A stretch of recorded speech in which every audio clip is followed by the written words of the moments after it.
Hi friends, welcome to our channel. நம்ம இந்த வீடியோவில் பார்க்க போகிறது என்ன அப்படின்னு பார்த்தீங்கன்னா, குரூப் 2 2Aக்கு ப்ரிப்பேர் பண்ணுறதுக்காக இனிஷியல் ஸ்டேஜ் வந்து ஆரம்பிக்க போகிறோம் ஜிஎஸ்சில். சரியா?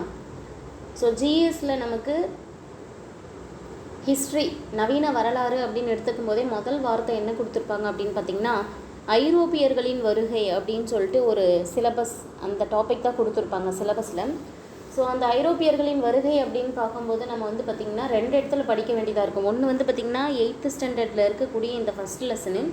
இதே சேம் ஐரோப்பியர்களின் வருகை அப்படின்னு சொல்லிட்டு 11th ஸ்டாண்டர்டில் ஒரு லெசன் இருக்கும். சரியா? ஸோ இந்த 8th ஸ்டாண்டர்டில் இருக்கிற லெசனை பார்த்துட்டு நம்ம 11th ஸ்டாண்டர்ட் புக்குக்கு போக போகிறோம்.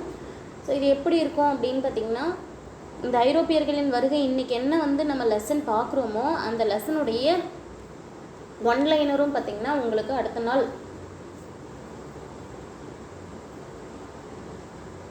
வீடியோ வந்து அப்லோட் பண்ணிடுவோம். சரியா?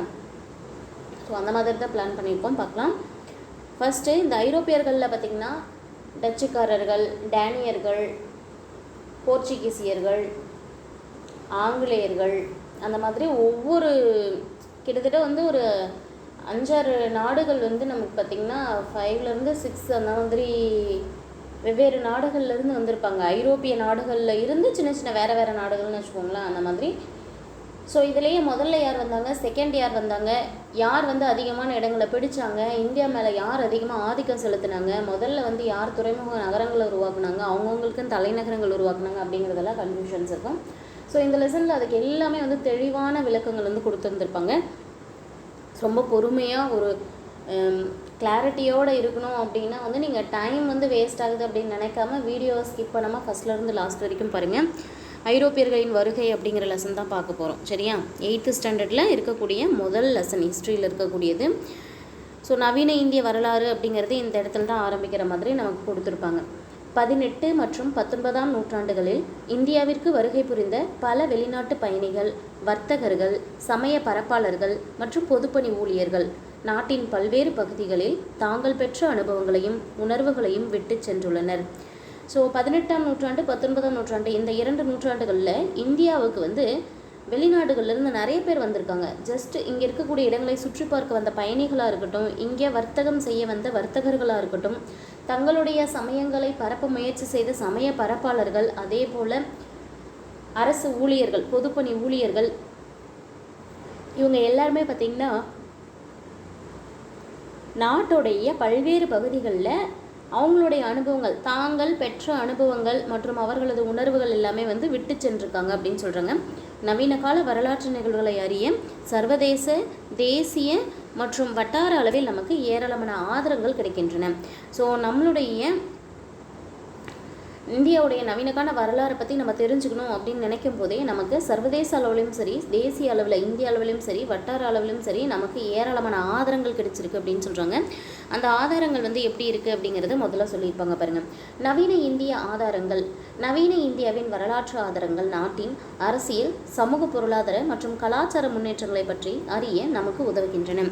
ஸோ இந்த நவீன இந்திய ஆதாரங்களை பற்றி நம்ம தெரிஞ்சுக்கும் போது அதிலிருந்து நமக்கு என்ன தெரியும் அப்படின்னு பார்த்திங்கன்னா, நவீன இந்தியாவுடைய வரலாற்று ஆதாரங்கள் மூலமாக நம்ம நாட்டுடைய அரசியல் மற்றும் சமூக, பொருளாதாரம், கலாச்சார முன்னேற்றங்கள் இதை பற்றியெல்லாம் நம்ம தெரிஞ்சுக்க முடியும். சரியா? அரசியல் நிலைமைகள் எப்படி இருந்தது, சமூக பொருளாதார நிலைமை எப்படி இருந்தது, கலாச்சார முன்னேற்றங்கள் எப்படி இருந்தது அப்படிங்கிறத பற்றியெல்லாம் தெரிஞ்சுக்கிறதுக்கு இந்த நவீன இந்தியாவுடைய வரலாற்று ஆதாரங்கள், ஹிஸ்டாரிக்கல் இன்ஃபர்மேஷன்ஸ் எல்லாம் வந்து நமக்கு யூஸ் ஆகுது அப்படின்னு சொல்கிறாங்க.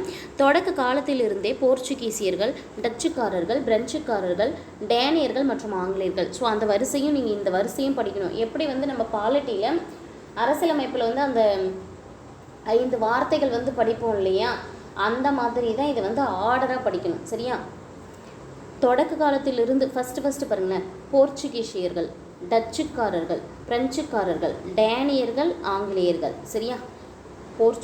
போர்ச்சுகீசியர்கள், டச்சுக்காரர்கள், பிரெஞ்சுக்காரர்கள், டேனியர்கள், ஆங்கிலேயர்கள். சரியா? இது எப்படி வந்து நம்ம ஞாபகம் வச்சுக்கலாம் அப்படின்னா, போர்ச்சுகீசியர்களுக்கு வந்து பி அப்படின்னு ஞாபகம் வச்சுக்கோங்க. B for போர்ச்சுகீசியர்கள். டச்சுக்காரர்களுக்கு வந்து டி. சரியா? D for டச்சுக்காரர்கள். பிரெஞ்சுக்காரர்களுக்கு வந்து பி. சரியா? B for பிரெஞ்சுக்காரர்கள். டேனியர்களை வந்து நீங்கள் டி அப்படின்னு ஞாபகம் வச்சுக்கோங்க. டேனியர்கள் அப்படின்னு படிக்கும்போது டேனியர்கள்னு படிங்க. டி ஃபார் டேனியர்கள். அப்புறம் ஆங்கிலோ இந்தியர்கள், சரி ஆங்கிலேயர்கள். ஆங்கிலேயர்கள் தான் வந்து நம்ம நாட்டை வந்து அதிகப்படியான நாட்கள் வந்து ஆண்டிருப்பாங்க. ஸோ ஆனால் வந்த அந்த ஆர்டரில் பார்க்கும்போது ஆங்கிலேயர்கள் தான் வந்து இறுதியாக வந்திருப்பாங்க. முதல்ல வந்தவங்க வந்து போர்ச்சுகீசியர்கள். ஸோ இது எப்படி ஞாபகம் வச்சுக்கிறது? பிடிபிடி அதை மட்டும் படிச்சு வச்சுக்கோங்க. பிடிபிடி அப்படின்னு படிச்சிங்கன்னா பி ஃபார் போர்ச்சுகீசியர்கள், டி ஃபார் டச்சுக்காரர்கள், இதில் பி அப்படிங்கிறது பிரெஞ்சுக்காரர்கள், டி அப்படின்னா டேனியர்கள், சரியா? பி போர்ச்சுகீசியர்கள், டி டச்சுக்காரர்கள், பி பிரெஞ்சுக்காரர்கள், டி டேனியர்கள், ஏ ஆங்கிலேயர்கள். இந்த மாதிரி நீங்கள் அந்த எழுத்தை வச்சு படிச்சிங்கன்னா உங்களுக்கு வந்து ஈஸியாக ஞாபகம் வந்துடும், சரியா? பிடிபிடிஏ அப்படிங்கிறத ஞாபகம் வச்சுக்கோங்க. பிடிபிடிஏ இதுதான் ஷார்ட்கட்டு. இந்த 5 எழுத்தையும் ஞாபகம் வச்சு யார் என்ன ஆர்டரில் வந்தாங்க, முதல்ல யார் வந்தாங்க அப்படின்னு கேட்டாவோ, இறுதியாக யார் வந்தாங்க அப்படின்னு கேட்டாவோ தெரியணும்ல, அதுக்காக. இவங்க என்ன பண்ணியிருப்பாங்கன்னா தங்களுடைய அலுவலக செயல்பாடுகளை தங்களது அரசாங்க பதிவேடுகளில் பதிவு செய்தனர். ஸோ இந்த பிரெஞ்சுக்காரர்களாகட்டும், டச்சுக்காரர்களாகட்டும், டேனியர்களாக இருக்கட்டும், யாராக இருந்தாலும் சரியா, போர்ச்சுகீசியர்கள், அப்புறம் டச்சுக்காரர்கள், அதே போல் பிரெஞ்சுக்காரர்கள், டேனியர்கள், அதே போல் ஆங்கிலேயர்கள் யாராக இருந்தாலுமே அவங்களுடைய அலுவலக செயல்பாடுகள் எல்லாமே அரசாங்க பதிவேட்டில் பதிவு செய்திருப்பாங்க. அந்த பதிவேடுகள் எல்லாமே பராமரிக்கப்பட்டு அவங்களுடைய பதிவுகள் இந்தியாவில் அவங்களுக்கு எப்படி வந்து தொடர்பு இருந்தது அப்படிங்கிறத வந்து தெரிஞ்சுக்கிறதுக்கு ஒரு மதிப்புமிக்க ஆதாரமாக இருக்குது அப்படின்னு சொல்லியிருக்காங்க, சரியா? லிஸ்பன், கோவா, பாண்டிச்சேரி, சென்னை இந்த இடங்கள்லாம் ஆவண காப்பகங்கள் இருக்குது. ஸோ லிஸ்பன் அப்படிங்கிறது வந்து பார்த்திங்கன்னா நமக்கு வெளிநாட்டில் இருக்கக்கூடியது. ஸோ நம்ம நாட்டில் கிடையாது. லிஸ்பன், கோவா, பாண்டிச்சேரி, சென்னை இந்த 4 இடங்களும் நல்லா ஞாபகம் வச்சுக்கோங்க. லிஸ்பன், கோவா, பாண்டிச்சேரி, சென்னை ஆகிய இடங்களில் ஆவண காப்பகங்கள் இருக்குது. அந்த ஆவண காப்பகங்களில் விலை மதிப்பில்லாத அளவுக்கு இந்த வரலாற்று தகவல்கள் வந்து அதிகமாக வந்து இருக்குது அப்படின்னு சொல்லியிருக்காங்க. மதிப்பிட முடியாத அளவுக்கு. அதே போல் சான்றுகளை வந்து வகைப்படுத்துவாங்க. எப்படி அப்படின்னு பார்த்திங்கன்னா, நம் வரலாற்றை எழுதப்பட்ட மற்றும் பயன்பாட்டு பொருளாதாரங்கள் பெரிதும் உதவுகிறது. ஸோ நம்மளுடைய வரலாற்றை வந்து எழுதியும் வச்சுருப்பாங்க. அதே போல் நம்ம பயன்படுத்திய பொருட்கள் இருக்கலையும் அதுவுமே நமக்கு ஆதாரமாக இருக்கும் அப்படின்னு சொல்லியிருக்காங்க. எழுதப்பட்ட ஆதாரங்கள் அப்படின்னு எடுத்துக்கும் போது அச்சு இயந்திரம் வர்றதுக்கு முன்னாடி வரைக்கும் சரியா எழுதப்பட்ட ஆதாரங்கள் அதிகமாக கிடையாது. அச்சு இயந்திரம் கண்டுபிடிக்கப்பட்ட பிறகுதான் பல்வேறு மொழிகளில் எண்ணற்ற புத்தகங்கள் அச்சிடப்பட்டு வெளியிடப்பட்டன. இதன் விளைவாக கலை, இலக்கியம், வரலாறு, அறிவியல் போன்ற துறைகளை பற்றி மக்கள் எளிதாக அறிய முடிந்தது. இந்தியாவின் ஏராளமான செல்வத்தை பற்றி மார்கோ போலோ நிறைய குறிப்புகளில் சொல்லியிருப்பாங்க, சரியா? இந்தியாவில் எவ்வளவு எக்கச்சக்கமான செல்வம் இருக்குது அப்படிங்கிறத யார் சொல்லியிருப்பாங்க அப்படின்னா, இந்தியாவில் இருக்க இந்த ஏராளமான செல்வத்தை பற்றி மார்கோ போலோ சொல்லியிருப்பாங்க. அதே போல் வேறு சில வெளிநாட்டு பயணிகளும் வந்து பயண குறிப்புகளில் எழுதி வச்சுருந்துருப்பாங்க. இதையெல்லாம் வந்து ஐரோப்பியர்கள் தெரிஞ்சுக்கிட்டு என்ன பண்ணுறாங்க அப்படின்னா, இந்த குறிப்புகள்லாம் பயன்படுத்தி ஐரோப்பியர்கள் வந்து என்ன தெரிஞ்சுக்கிறாங்க, இந்தியாவில் அதிகப்படியான செல்வம் இருக்குது, அங்கே போனால் நம்ம வந்து செல்வங்கள் வந்து நம்ம கொள்ளையடிச்சு எடுத்துகிட்டு வரலாம் அப்படிங்கிற கான்செப்டில் ஐரோப்பியர்கள் எல்லாருமே வந்து என்ன பண்ணுறாங்க அப்படின்னா இந்தியாவை நோக்கி ஈர்க்கப்படுறாங்க. ஐரோப்பியர்கள் எல்லாருமே இந்தியாவுக்கு வரணும்னு நினைக்கிறாங்க.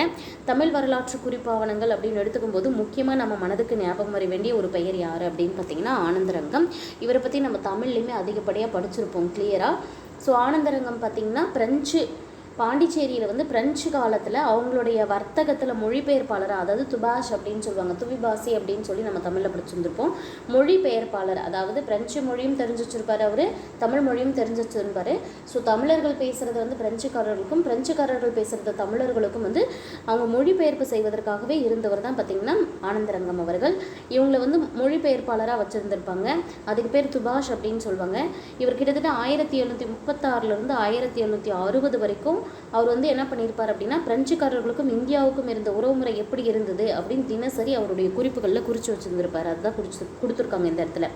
அந்த காலத்தை பற்றி அறிவுறுவதற்கு இது ஒரு மிகப்பெரிய எழுதப்பட்ட ஆவணமாக கருதப்படுது. அதே போல் சமய சார்பற்ற மதிப்புமிக்க பதிவாக நமக்கு கிடைச்சிருக்கு. அவர் வந்து எந்த சமயத்தையும் சார்ந்திருக்கல. ஸோ அவர் வந்து தினமும் என்ன நடந்தது, இந்தியாவுக்கும் பிரெஞ்சுக்காரர்களுக்கும் உறவுமுறை எப்படி இருந்தது, வர்த்தக உறவுமுறை, அதை பற்றி தான் அதிகமாக கொடுத்துருந்துருப்பாங்க. அவரது குறிப்புகள் அரசியல் தீர்வுகளை வெளிப்படையாக விளக்கும் வரலாற்று ஆதாரமாக உள்ளன. ஸோ அவருடைய குறிப்புகள் எல்லாமே பார்த்திங்கன்னா அரசியல் சம்பந்தமாக தீர்வுகள் தருவதற்கு ஒரு வெளிப்படையான வரலாற்று ஆதாரமாகவே இருக்குது. அவருடைய குறிப்புகள் அதிகப்படியாக எதை பற்றிய செய்திகள் இருந்தது அப்படின்னா அரசியல் பற்றிய செய்திகள் அதிகமாக இருந்திருக்கு.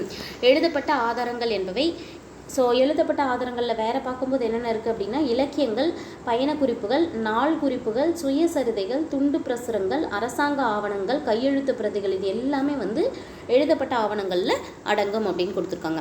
அதே போல் ஆவண காப்பகங்கள் எதுக்காக இருக்குது அப்படின்னு பார்த்திங்கன்னா வரலாற்று ஆவணங்கள் பாதுகாக்கக்கூடிய இடங்களாக இருக்கிறது தான் ஆவண காப்பகம். இதையும் கேட்கலாம். வரலாற்று ஆவணங்கள் பாதுகாக்கும் இடத்திற்கு பெயர் என்ன? ஆவண காப்பகம். இந்திய தேசிய ஆவண காப்பகம் எங்கே உள்ளது அப்படின்னு கேட்டாங்கன்னா புதுதில்லியில் அமைந்துள்ளது. இது இந்திய அரசுடைய ஆவணங்களை பாதுகாக்கும் ஒரு முதன்மையான காப்பகம். இந்திய அரசின் ஆவணங்களை பாதுகாக்கக்கூடிய முதன்மை காப்பகம் எது? இந்திய தேசிய ஆவண காப்பகம். கடந்த கால நிர்வாக முறைகளை புரிஞ்சு கொள்வதற்கும் அதே போல அதில் இருக்கக்கூடிய எல்லா தகவல்களோட தற்காலத்தை பற்றியும் எதிர்கால தலைமுறையினருக்கும் ஒரு வழிகாட்டியாகவும் விளங்குது அப்படின்னு கொடுத்துருக்காங்க. இந்தியாவின் அரசியல், சமூக, பொருளாதார மற்றும் கலாச்சாரம், அறிவியல் ரீதியான வாழ்க்கை மற்றும் மக்கள் நடவடிக்கை குறித்து தெரிஞ்சுக்கிறதுக்கும் உண்மையான சான்றுகள் இதில் நிறைய இருக்குது. ஸோ அந்த சான்றுகள்லாம் வச்சு நம்ம என்ன மேலும் தெரிஞ்சுக்கலாம் அப்படின்னா இந்தியாவில் இருந்த அரசியல் நிலை, பொருளாதாரம், சமூகம், கலாச்சாரம் மற்றும் அறிவியல் ரீதியான வாழ்க்கை, மக்கள் நடவடிக்கைகள் குறித்து தெரிந்து கொள்வதற்கு உண்மையான சான்றுகள் வந்து நிறைய அதில் இருக்குது அப்படின்னு சொல்கிறாங்க. ஆசியாவில் இருக்கக்கூடிய ஆவண காப்பகங்களிலே மிகவும் பெரிய ஆவண காப்பகம் எது அப்படின்னா இந்திய தேசிய ஆவண காப்பகம் தான். ஆசியாவில் இருக்கக்கூடிய ஆவண காப்பகங்களில் ஆசிய அளவில் எடுத்துக்கும் போதே மிகப்பெரிய தேசிய ஆவண காப்பகம் அப்படின்னு பார்க்கும்போது இந்திய தேசிய ஆவண காப்பகம் தான். எங்கே இருக்குது அப்படின்னு பார்த்தோம்? புதுதில்லியில் இருக்குதுன்னு பார்த்தோம். அதே போல் ஜார்ஜ் வில்லியம் ஃபாரஸ்ட் அப்படின்றவர் தான் இந்திய தேசிய ஆவண காப்பகத்தின் தந்தை என்று அழைக்கப்படுகிறார். இந்த பாயிண்ட் ரொம்ப முக்கியமானது. ஸோ இந்திய தேசிய காப்பகம் எங்கே இருக்குது அப்படின்னு பார்க்கும்போது புதுதில்லியில் படித்தாச்சு. அதோடைய தந்தை என்று அழைக்கப்படுவர், இந்திய தேசிய ஆவண காப்பகத்தின் தந்தை என்று அழைக்கப்படுவர் யாருன்னு கொடுத்துருக்காங்க? ஜார்ஜ் வில்லியம் ஃபாரஸ்ட் அப்படிங்கிறவங்க தான். சரியா? ஜார்ஜ் வில்லியம் ஃபாரஸ்ட் அப்படிங்கிறவங்க தான் இந்திய தேசிய ஆவண காப்பகத்துடைய தந்தை என்று அழைக்கப்படுகிறார். அதே போல் தமிழ்நாடு ஆவண காப்பகமும் ஒன்று இருக்குது. சரியா? தற்போது தமிழ்நாடு ஆவண காப்பகம் என்று அழைக்கக்கூடிய அந்த ஆவண காப்பகம் முற்காலத்தில் எவ்வாறு அழைக்கப்படுதுன்னா சென்னை பதிப்பாசனம் அப்படின்னு அழைக்கப்பட்டது. சரியா? இப்போ தமிழ்நாடு ஆவண காப்பகம் என்று அழைக்கப்படக்கூடியது முற்காலத்தில் எப்படி அழைக்கப்படுது? சென்னை பதிப்பாசனம் அப்படின்னு அழைக்கப்பட்டது. தென்னிந்தியாவை பொறுத்த வரைக்கும் எப்படி ஆசியாவில் மிகவும் பெரிய ஒரு ஆவண காப்பகமாக இந்திய தேசிய ஆவண காப்பகம் சொல்லப்படுதோ அந்த மாதிரி தென்னிந்தியாவில் மிக பழமையானது, அதே போல் மிகப்பெரிய களஞ்சியங்களில் ஒன்று தான் வந்து இந்த தமிழ்நாடு ஆவண காப்பகம் அப்படின்னு சொல்கிறாங்க. அங்கே இருக்கக்கூடிய பெரும்பாலான ஆவணங்கள் எதில் தான் இருக்குது அப்படின்னு பார்த்தீங்கன்னா மேக்ஸிமம் ஆங்கிலத்தில் இருக்குது. அதே போல் அங்கே டச்சு இருக்குது, டேனிஷ் இருக்குது, பாரசீகம், மராத்திய நிர்வாக குறிப்புகள் எல்லாமே இருக்குது.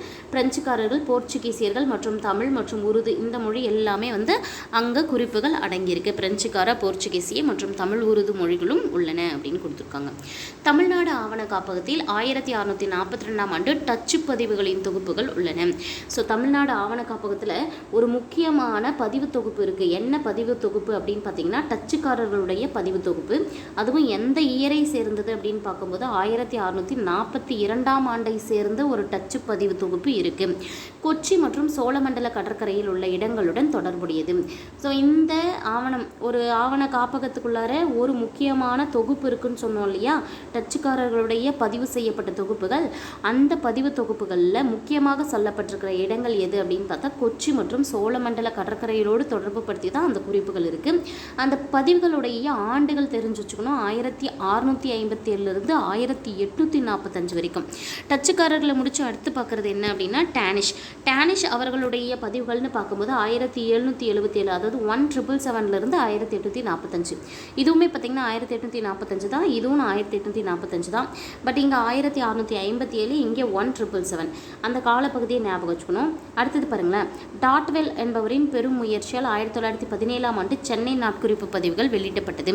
ஸோ அச்சு இயந்திரம் வந்த பிறகு நிறைய வந்து அச்சடித்து வெளியிட்டிருப்பாங்களே, அந்த மாதிரி சென்னையுடைய நாட்குறிப்பு பதிவுகள் அப்படின்னு சொல்லி ஒரு அச்சடித்து வெளியிட்டிருப்பாங்க. யாருன்னு பார்த்தீங்கன்னா டாட்வெல் அப்படின்னு சொல்லி ஒருத்தர். வருஷம் 1917 யாரால் சென்னை நாட்குறிப்பு பதிவுகள் வெளியிடப்பட்டது அப்படின்னா டாட்வெல் அப்படிங்கிறவங்களால தான்.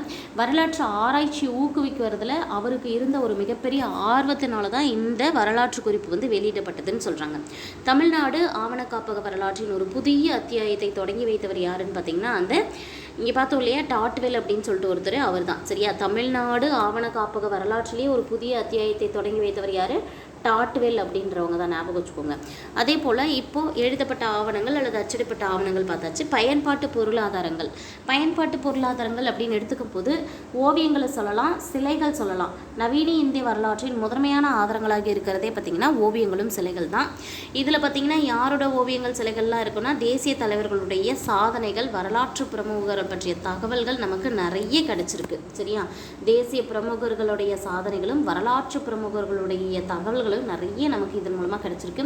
இந்திய கட்டிடக்கலையின் கலை அம்சம் மற்றும் தொழில்நுட்பத்தின் சான்றாகத்தான். சரியா, இந்தியாவுடைய கட்டிடக்கலை அம்சம் மற்றும் தொழில்நுட்பத்திற்கு சான்றாக பல்வேறு கட்டிடங்கள் நிமிர்ந்து நிற்கின்றன. பாருங்க, புனித பிரான்சிஸ் ஆலயம் எங்கே உள்ளது அப்படின்னு கேட்டால் கொச்சி. புனித லூயிஸ் கோட்டை எங்கே உள்ளது? பாண்டிச்சேரி. புனித ஜார்ஜ் கோட்டை எங்கே உள்ளது? சென்னை. புனித டேவிட் கோட்டை எங்கே உள்ளது? கடலூர். இந்தியா கேட் டெல்லியில் இருக்குது. டெல்லி பாராளுமன்றம், குடியரசுத் தலைவர் மாளிகை எல்லாமே வந்து டெல்லியில் இருக்குது. இதெல்லாமே நம்ம ஞாபகம் வச்சுக்கணும், எந்த இடம் எந்த இடத்துல இருக்குது அப்படிங்கிறதெல்லாம்.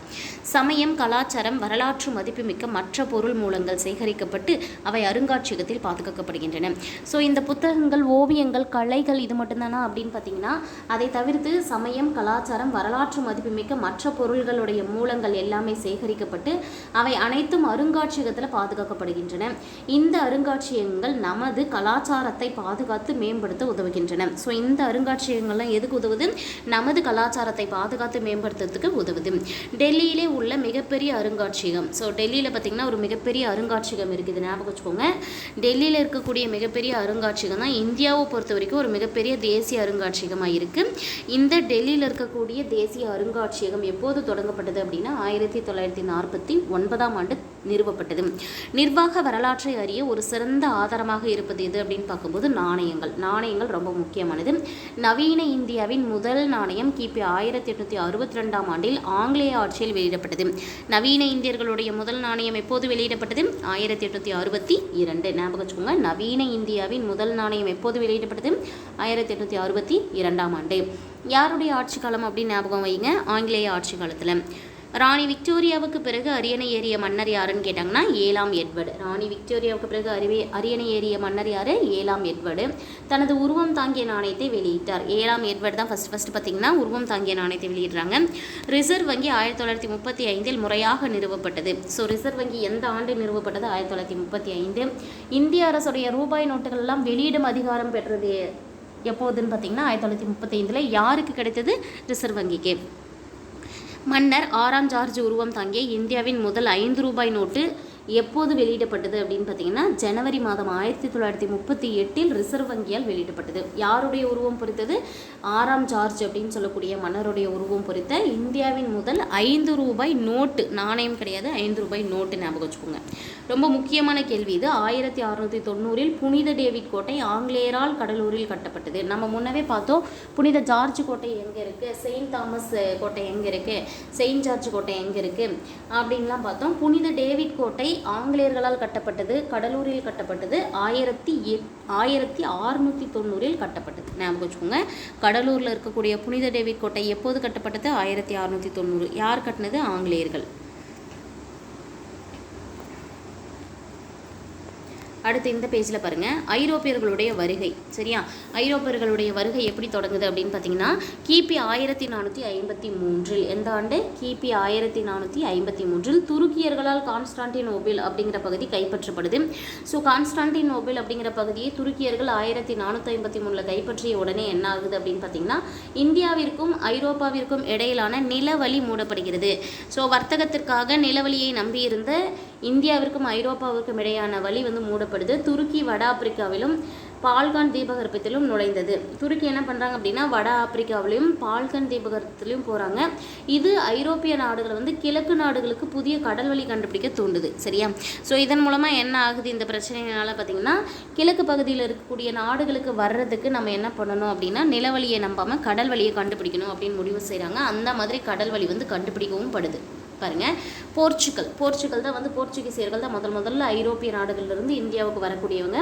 ஸோ இதை ரொம்ப முக்கியமான கேள்வி கேட்பாங்க. இந்தியாவிற்கு வந்த முதல் ஐரோப்பிய நாடு எது அப்படின்னு கேட்டாங்கன்னா போர்ச்சுகல் தான். ஐரோப்பிய நாடுகள் அனைத்திலும் போர்ச்சுகல் மட்டும் இந்தியாவிற்கு புதிய கடல்வழி கண்டுபிடிக்கிறதுல ரொம்பவே ஆர்வமாக இருந்தாங்க. என்ன ரீசன் அப்படின்னு பார்த்தீங்கன்னா, போர்ச்சுகீசியத்தை ஆட்சி செய்த அந்த இளவரசர் ஹென்றி வந்து பொதுவாகவே மாலுமி ஹென்றி என்றே அறியப்பட்டவர். அவர் உலகின் அறியப்படாத பகுதிகளை ஆராய செய்வதற்காகவும் சாகச வாழ்க்கையை மேற்கொள்ளவுமே தனது நாட்டு மக்கள் அனைவரையும் ஊக்குவிக்கிறாங்க. 1487 ஆண்டு, எந்த ஆண்டு? 1487 ஆண்டு போர்ச்சுகீசிய மாலுமியான பார்த்தலோமியோ டயஸ் அப்படின்னு சொல்லப்படுறவங்க தென்னாப்பிரிக்காவிலிருந்து அங்கே இருக்கக்கூடிய தெற்கு முனையை வந்து அடைகிறாங்க. தென்னாப்பிரிக்கா பகுதியில் இருக்கக்கூடிய தெற்கு முனையை அடைகிறாங்க. யார் ஃபஸ்ட்டு வந்து அடைகிறாங்க? போர்ச்சுகீசிய மாலுமியான பார்த்தலோமியோ டயஸ். அதே போல் போர்ச்சுகீசிய இளவரசர் ஹென்றி எவ்வாறு அழைக்கப்பட்டார்? மாலுமி ஹென்றி என்று அழைக்கப்பட்டார். மன்னர் 2ஆம் ஜான் அவரை ஆதரித்தார்.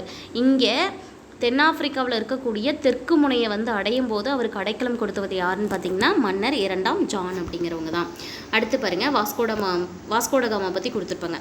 வாஸ்கோடகாமா தென்னாப்பிரிக்காவின் தெற்கு முனையை அடைந்து அவர் வந்து பார்த்திங்கன்னா பார்த்தலோமியோ டயஸ் தென்னாப்பிரிக்காவில் இருந்து அந்த தென்முனையை மட்டும் அடைஞ்சிட்டு ரிட்டர்ன் போயிருப்பார். இவர் என்ன பண்ணியிருப்பார்? வாஸ்கோடகாமா வந்து தென்னாப்பிரிக்காவில் இருக்கிற தெற்கு முனையை வந்து அடைஞ்சதுக்கப்புறம் அங்கேருந்து மொசாம்பிக் அப்படிங்கிற பகுதிக்கு தன்னுடைய பயணத்தை தொடர ஆரம்பிப்பாங்க. சரியா? ஸோ வாஸ்கோடகாமா தான் ஃபஸ்ட் என்ன பண்ணுறாங்க, அந்த தென்னாப்பிரிக்காவில் இருக்கக்கூடிய தெற்கு முனையை தாண்டி மொசாம்பிக் அப்படிங்கிற பகுதிக்கு பயணம் செய்ய ஆரம்பிக்கிறாரு. இந்திய மாலுமி ஒருத்தர் வந்து அவருக்கு உதவி செய்கிறதன் மூலமாக வாஸ்கோடகாமா என்ன பண்ணுறாரு அப்படின்னா 1498 ஞாபகம் வச்சுக்கோங்க, 1498 கள்ளிக்கோட்டை அப்படிங்கிற பிளேஸை வந்து அடைகிறார். ரொம்ப முக்கியமான வார்த்தை இது, கள்ளிக்கோட்டை அப்படிங்கிற பிளேஸ் ஞாபகம் வச்சுக்கோங்க. அவரை ஆதரித்த மன்னர், அதாவது வரவேற்ற மன்னர், வாஸ்கோடகாமாவை வரவேற்றவர் யார்? சாமரின் மன்னர் சாமரின் அவர்கள். இரண்டாவதாக வந்த போர்ச்சுகீசிய மாலுமி, முதல் வந்த போர்ச்சுகீசிய மாலுமி பற்றி பார்த்தாச்சு. இரண்டாவதாக வந்த போர்ச்சுகீசிய மாலுமியான ஃபெட்ரோ அல்வாரிஸ் காப்ரல் அப்படின்றவங்க, அப்படிங்கிறவங்க வாஸ்கோடகாமாவுடைய கடல் வழியை பின்பற்றி கிட்டத்தட்ட 13 கப்பல்களில் சில 100 வீரர்களோட 1500வது வருஷம் அவரும் கள்ளிக்கோட்டைக்கு வராரு. வாஸ்கோடகாமா 1501 மறுபடியும் 20 கப்பல்கள் எடுத்துக்கிட்டு 2வது முறையாக இந்தியா வராரு. அப்போ தான் பார்த்தீங்கன்னா கண்ணனூர் அப்படிங்கிற பிளேஸில் ஒரு வர்த்தக மையத்தை நிறுவுறார். கண்ணனூரில் வர்த்தக மையத்தை நிறுவியவர் யார் அப்படின்னு கேட்டாங்கன்னா வாஸ்கோடகாமா. எத்தனாவது முறை வரும்போது? 2வது முறை, ஆண்டு 1501. அடுத்து பாருங்கள், கள்ளிக்கோட்டை, கொச்சின் இந்த பகுதிகளிலையும் வர்த்தக மையத்தை நிறுவுறாங்க. சரியா? கள்ளிக்கோட்டை அப்படிங்கிற பிளேஸ்லையும் கொச்சின் அப்படிங்கிற பிளேஸ்லையும் என்ன பண்ணுறாங்க அப்படின்னா வர்த்தக மையத்தை நிறுவுறாங்க. இதனால் கோபம் ஏற்படுது. யாருக்குன்னு பார்த்தீங்கன்னா சாமரின் மன்னர் அவர்களுக்கு. வாஸ்கோடகாமா வரவேற்றதே பார்த்தீங்கன்னா சாமரின் மன்னர் தான். ஆனால் இவர் வந்து வர்த்தக மையம் அமைச்சதுமே கோபம் வர ஆரம்பிக்குது. இதனால் சாமரின் என்ன பண்ணுவார் அப்படின்னா போர்ச்சுகீசியரை தாக்கி போர் புரிய ஆரம்பிப்பார். ஆனால் யார் தோற்கடிக்கப்படுவாங்க அப்படின்னு பார்த்தீங்கன்னா சாமரின் மன்னரே தான். ஸோ சாமரின் மன்னர் தோற்கடிக்கப்பட்ட உடனே என்னாகும் அப்படின்னாக்கல வெற்றி பெற்ற பகுதிகளான அந்த கொச்சின் வந்து போர்ச்சுகீசிய கிழக்கிந்திய கம்பெனிக்கு வந்து முதல் தலைநகரமாக மாறுது. இது வந்து ரொம்ப முக்கியமானது. போர்ச்சுகீசிய கிழக்கிந்திய கம்பெனியின் முதல் தலைநகரமாக இருந்தது எது? கொச்சின் தான். 1524 வாஸ்கோடகாமா 3வது முறையாக வராரு. ஃபஸ்ட்டு வந்து பார்த்திங்கன்னா 1498 வந்துடுறாரு. அப்புறம் 1501 வராரு. 1524 வராரு. 3வது முறையாக வரும்போது இந்தியாவிலேயே என்ன பண்ணுவார் அப்படின்னா உடல்நலக் குறைவால் டிசம்பர் 1524 கொச்சியிலேயே உயிரிழப்பார். சரியா? அவர் காலமாயிடுறாரு. ஸோ பிரான்சிஸ்கோ டி அல்மெய்டா பற்றி நம்ம நெக்ஸ்ட் வீடியோவில் பார்க்கலாம். இந்த வீடியோவில் வாஸ்கோடகாமா வரைக்கும் பார்த்துருக்கோம் இல்லையா? இதுலேயே பார்த்தீங்கன்னா கிட்டத்தட்ட 50+ கொஷின்ஸ் வந்துடும். அந்த 50+ கொஷின்ஸை வந்து ஒன்லைனராக நான் உங்களுக்கு வந்து நெக்ஸ்ட் வீடியோவில் வந்து நாளைக்கு உங்களுக்கு அப்லோட் பண்ணுறேன். தேங்க்யூ.